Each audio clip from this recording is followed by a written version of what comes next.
Dear students, कल अपनों ने एल्किन से मोनोहेलो एल्केन बनना देख लिया था। देखा था कि किस टाइप से HBr होता है वो मार्कोनिकोव के विपरीत नियम से यौगिक देता है, यानी यौगिक बनाता है जब पेरोक्साइड प्रेजेंट होता है। आज अपने एल्कोहल से मोनोहेलो एल्केन बनाने की विधि देखेंगे। और आपके माइंड में ये प्रॉब्लम तो आती होगी कि इतनी सारी रिएक्शन है, कैसे याद की जाए इन्हें। तो मेनली इनका एक ही स्ट्रक्चर, एक ही फॉर्मूला होता है कि ये चीज़ें ध्यान रखनी होती है कि किसकी अभिक्रिया किसके साथ हो रही है। बाद में प्रोडक्ट तो अपनों को पता ही चल जाता है कि बनेगा क्या। को प्रोडक्ट के रूप में अपने उसमें से देख के निकाल लेते हैं कि ये को प्रोडक्ट के रूप में निकल जाएगा। जैसे हेलो एल्केन का चैप्टर पढ़ रहा है, चल रहा है अपना, तो अपनों को पता है कि प्रत्येक अभिक्रिया में हेलो एल्केन्स के बनाने की अभिक्रिया चल रही है। तो बनाने की अभिक्रिया में क्या होगी, मेनली प्रोडक्ट तो अपना मोनोहेलो एल्केन्स ही बनेगा। को प्रोडक्ट के रूप में क्या होते जाएंगे, अलग अलग उत्पाद निकलते जाएंगे। तो अपने अब जो एल्कोहल से मोनोहेलो एल्केन्स बनाने की विधियां पढ़ेंगे, तो इसके अंदर मेनली 4 यौगिकों के साथ एल्कोहल की अभिक्रिया कराएंगे। ये 4 यौगिक कौन से होंगे आपको याद रखना होगा कि फर्स्ट अपने कराएंगे हेलोजन अम्लों के साथ, सेकंड अपने कराएंगे थाइनिल क्लोराइड के साथ, थर्ड अपने कराएंगे फास्फोरस पेंटाक्लोराइड के साथ, और फोर्थ अपने कराएंगे फास्फोरस ट्राइक्लोराइड के साथ। ये चारों की चारों रिएक्शन एल्कोहल वाले चैप्टर में भी मिलेंगी। एल्कोहल वाले चैप्टर में जब एल्कोहल के रासायनिक गुणधर्म पढ़ेंगे तो उसके अंदर आएगा कि एल्कोहल इन यौगिकों के साथ अभिक्रिया करके क्या प्रोडक्ट बनाता है। तो ये उस चैप्टर के लिए भी इम्पोर्टेंट है और इस चैप्टर के लिए भी इम्पोर्टेंट है। तो इसके अंदर फर्स्ट अपने देखते हैं कि एल्कोहल का हेलोजन अम्लों के साथ बनने, मतलब हेलोजन अम्लों के साथ अभिक्रिया कराते हैं किसकी, एल्कोहल की। तो क्या प्राप्त होता है अपने को, मोनोहेलो एल्केन्स प्राप्त होगा। अब एल्कोहल क्या होता है, कोई भी हाइड्रोकार्बन श्रृंखला, मतलब संतृप्त हाइड्रोकार्बन श्रृंखला में अगर एक हाइड्रोजन परमाणु प्रतिस्थापित कर दो और उसकी जगह क्या लगा दूं मैं, हाइड्रोक्सी समूह लगा दूं, तो इसे मैं क्या बोलूंगा, एल्कोहल बोलूंगा। और हेलोजन अम्ल का मतलब हाइड्रोजन हैलाइड से ही है। कोई हाइड्रोजन हैलाइड, जैसे हाइड्रोजन हैलाइड का फॉर्मूला सिंपल सा होता है, यानी हाइड्रोजन के साथ जब हेलोजन परमाणु जुड़ जाता है तो उसे क्या बोल देते हैं, हाइड्रोजन हैलाइड बोल देते हैं। अब हाइड्रोजन हैलाइड की अभिक्रिया कराते हैं किसके साथ, एल्कोहल के साथ, तो वो मेनली क्या प्रोडक्ट बनाएगा, एल्किल हैलाइड बनाएगा, जिसे अपने क्या बोलते हैं, मोनोहेलो एल्केन्स भी बोल सकते हैं। ये रिएक्शन कैसे होगी, फॉर एग्जांपल के तौर पे यहाँ से क्या निकल जाएगा, जल का अणु निकल जाएगा और बनेगा क्या, हाइड्रोजन एल्किल हैलाइड अपना बन जाएगा। और ये अपने को क्या करना था, बनाना था हेलोजन अम्लों के साथ। तो इसके अंदर ना उत्प्रेरक का ध्यान रखना, उत्प्रेरक यूज लिया जाता है। उत्प्रेरक का यूज क्यों लिया जाता है, क्योंकि ये उत्प्रेरक जो ये जल बना है, इस जल को क्या कर ले, अवशोषित कर ले और अपने को क्या दे, शुद्ध मात्रा में RCl यानी RX का मतलब एल्किल हैलाइड प्राप्त करें, इसलिए उत्प्रेरक यूज किया जाता है। अब उत्प्रेरक भी अलग अलग हाइड्रोजन हैलाइड के लिए अलग अलग होगा। जैसे फॉर एग्जांपल के तौर पर अगर मैं कोई एल्कोहल लेता हूँ और उसकी अभिक्रिया HCl के साथ कराता हूँ, तब उत्प्रेरक क्या होगा, तब उत्प्रेरक के रूप में अपने क्या यूज करेंगे, निर्जल जिंक क्लोराइड यूज करेंगे, ZnCl2 यूज करेंगे। निर्जल का मतलब इसमें जल की मात्रा न हो। जब निर्जल ZnCl2 के साथ किसी एल्कोहल की अभिक्रिया HCl के साथ करवाते हैं तो क्या प्राप्त होता है, एल्किल क्लोराइड प्राप्त होता है, प्लस में जल का अणु निकलता है। और ये जल का अणु किसके द्वारा अवशोषित कर लिया जाता है, इस निर्जल ZnCl2 द्वारा अवशोषित कर लिया जाता है। अब ये जो अभिक्रिया हो गई, इस अभिक्रिया को भी एक स्पेशल नाम दे दिया जाता है। कौन सी अभिक्रिया, ग्रोव अभिक्रिया।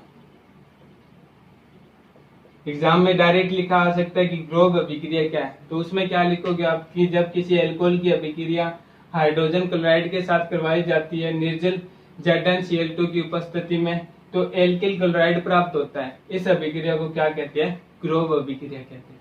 ठीक है, उसके बाद में ये तो एक स्ट्रक्चर बेस थी। फॉर एग्जांपल के तौर पर आप सबको कोई यौगिक दे दे, जैसे एथेनॉल दे दे और उसकी अभिक्रिया किसके साथ कराने को बोल दें, HCl के साथ अभिक्रिया कराने को बोल दें, और साथ में क्या दे दे, ZnCl2 ये कौन सा होगा, निर्जल होगा। तो मेनली आपको ध्यान सिर्फ इतना सा रखना है कि यहाँ से क्या निकलेगा, जल का अणु निकलेगा, साथ में क्या बन जाएगा, HCH3 CH2 Cl, मतलब प्रोपिल क्लोराइड बन जाएगा, सॉरी एथिल क्लोराइड बन जाएगा।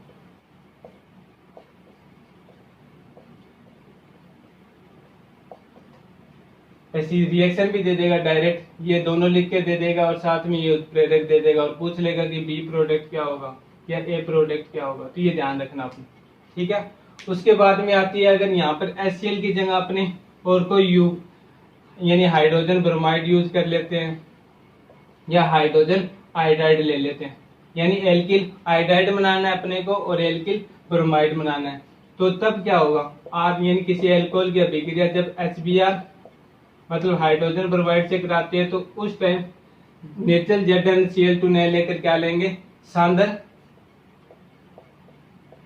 H2SO4 मतलब सांद्र सल्फ्यूरिक अम्ल लेंगे, क्योंकि ये क्या करेगा, इस स्थिति में जो बना हुआ अपना जल का अणु है उसको क्या कर लेगा, अवशोषित कर लेगा। ये जो रिएक्शनें होती है सारी प्रयोगशाला में की जाती है, उस कंडीशन पर देखते हैं कि यहाँ पर अगर निर्जल ZnCl2 यूज करते हैं तो जल की कुछ मात्रा बच जाती है। बचने के कारण अगर यहाँ पर सांद्र H2SO4 यूज किया जाए तो ये पूर्ण रूप से क्या कर लेता है, जल की मात्रा को अवशोषित कर लेता है। अलग अलग कंसेप्ट होते हैं इनके, ये अपने को क्या करने पड़ेंगे, याद ही रखने पड़ेंगे। फॉर एग्जाम्पल के तौर पर यहाँ पर आपको दे दे CH2, वही एथिल एल्कोहल दे दे, प्लस में दे दे HBr और साथ में क्या दे दे H2SO4 सांद्र, तो बनेगा क्या, वही एथिल क्लोराइड बनेगा, एथिल ब्रोमाइड बन जाएगा और प्लस में क्या निकल जाएगा, जल का अणु, और वो जल का अणु किसके द्वारा अवशोषित कर लिया जाएगा, सांद्र H2SO4 द्वारा यूज अवशोषित कर लिया जाएगा। इसी प्रकार से HI लेंगे तो यहाँ पर क्या बन जाएगा, एथिल आयोडाइड बन जाएगा और जल का अणु निकल जाएगा। जल का अणु किसके द्वारा अवशोषित कर लिया जाएगा, सांद्र सल्फ्यूरिक अम्ल द्वारा अवशोषित कर लिया जाएगा। ये रिएक्शन हैलोजन अम्लों के साथ अभिक्रिया कराते हैं किसकी, एल्कोहल की, तब अपने को क्या प्राप्त होता है, एल्किल हैलाइड्स प्राप्त होता है। तो ये रिएक्शन दे रखी है, यहाँ पर मैंने लिख भी रखी है कि जब किसी एल्कोहल की अभिक्रिया किसके साथ कराते हैं, हैलोजन अम्ल के साथ कराते हैं किसी उत्प्रेरक की उपस्थिति में, तो क्या प्राप्त होता है, एल्किल हैलाइड प्राप्त होता है, प्लस में जल का अणु निकल जाता है और ये जल का अणु किसके द्वारा अवशोषित कर लिया जाता है, इस उत्प्रेरक के द्वारा अवशोषित कर लिया जाता है। जैसे यहाँ पर लिख रखा है, एल्कोहल की अभिक्रिया अगर HCl के साथ कराता हूँ तो उत्प्रेरक के रूप में क्या यूज करूंगा, ZnCl2 मतलब निर्जल जिंक क्लोराइड यूज करूंगा, तो एल्किल क्लोराइड प्राप्त होगा और प्लस में जल का अणु निकल जाएगा। इस अभिक्रिया को क्या नाम दिया जाता है, रोग अभिक्रिया कहा जाता है। उसी प्रकार से अगर एल्कोहल की अभिक्रिया HBr के साथ कराई जाती है तो सांद्र सल्फ्यूरिक अम्ल क्या लिया जाता है, उत्प्रेरक के रूप में यूज किया जाता है। और एल्कोहल की अभिक्रिया HI के साथ कराई जाती है तब भी क्या यूज किया जाता है, सांद्र सल्फ्यूरिक अम्ल ही उपयोग में लिया जाता है उत्प्रेरक के रूप में। तो फर्स्ट तो अपनी यहाँ पर कंप्लीट होगी हैलोजन अम्ल के साथ। सेकंड आती है डार्जन अभिक्रिया। डार्जन अभिक्रिया, इस अभिक्रिया को डार्जन अभिक्रिया भी बोल सकते हैं, या फिर ये ऐसा भी लिखा आ सकता है कि क्या होता है कि एल्कोहल की अभिक्रिया थायोनिल क्लोराइड के साथ कराई जाती है। थायोनिल क्लोराइड का मतलब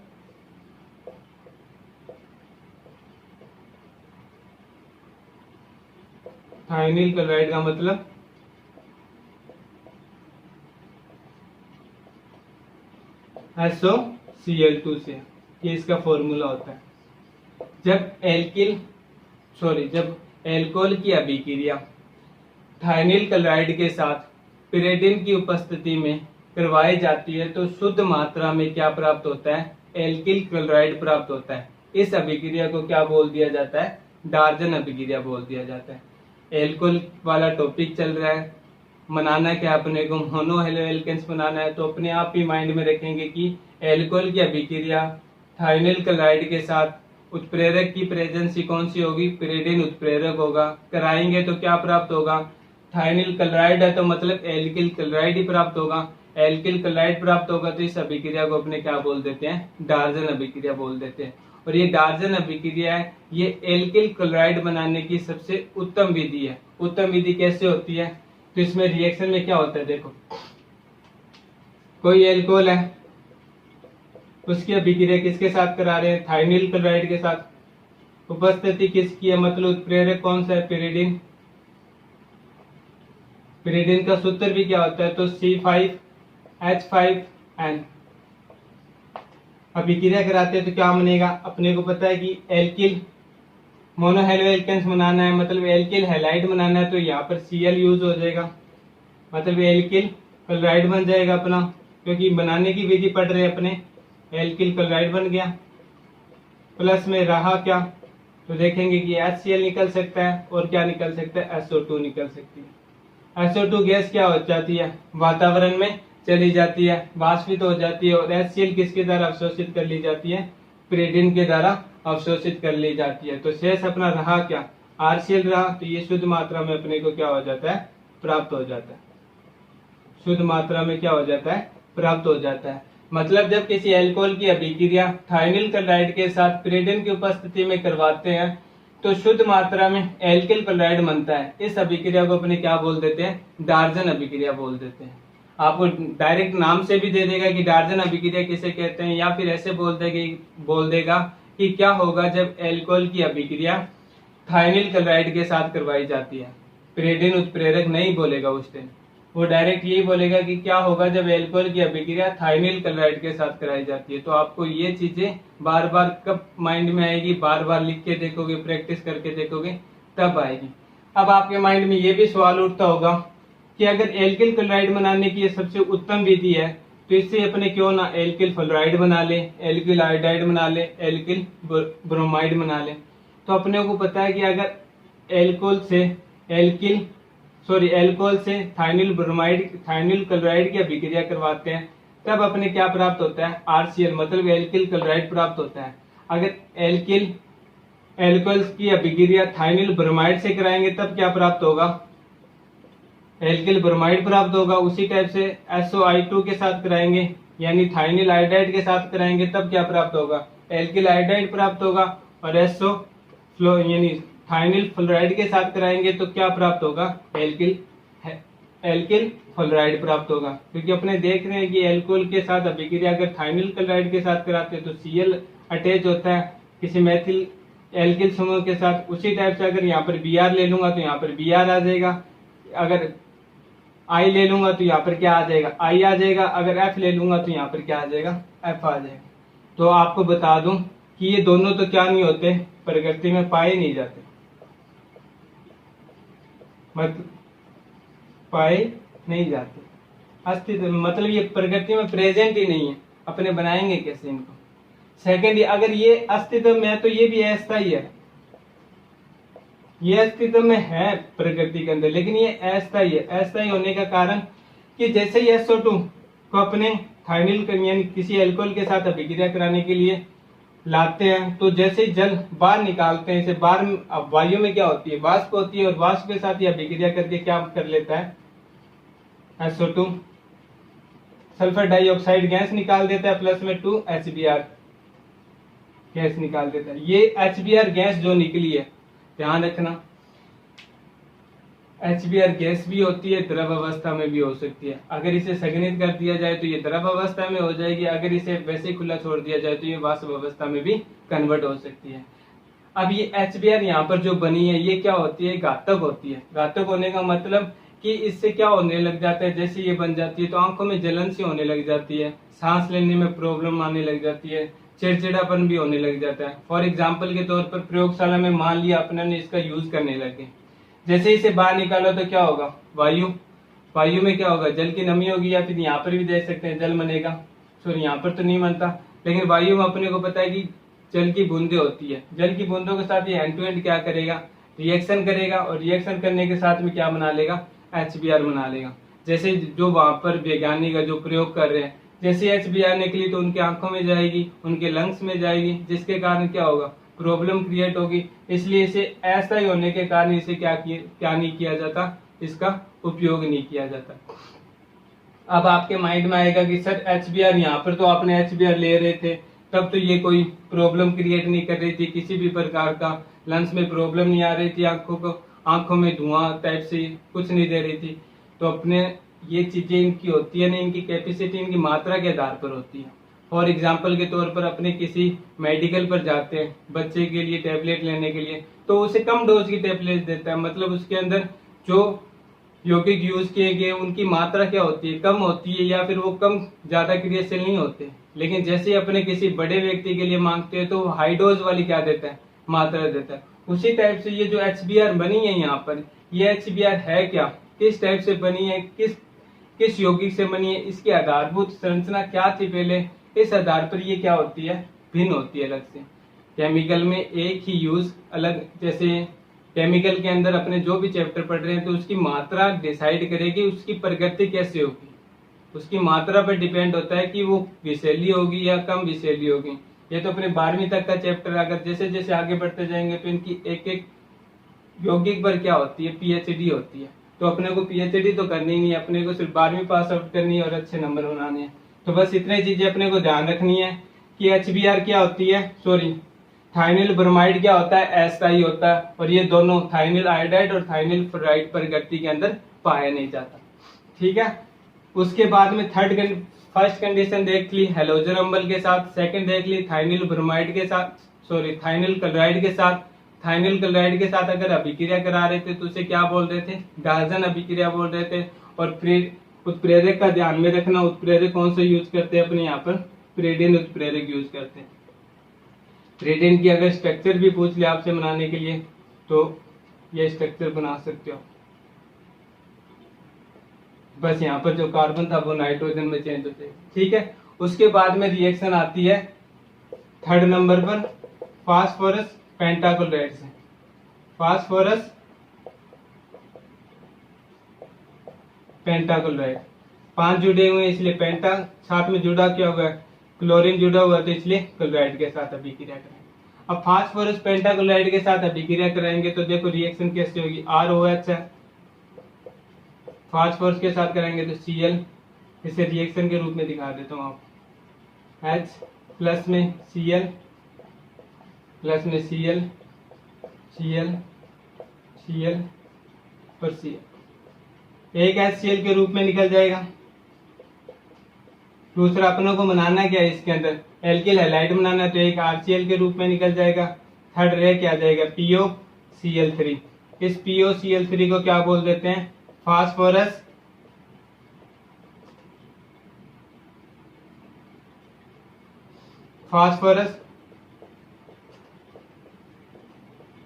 ऑक्सीक्लोराइड बोल देते हैं, ऑक्सीक्लोराइड बोल देते हैं।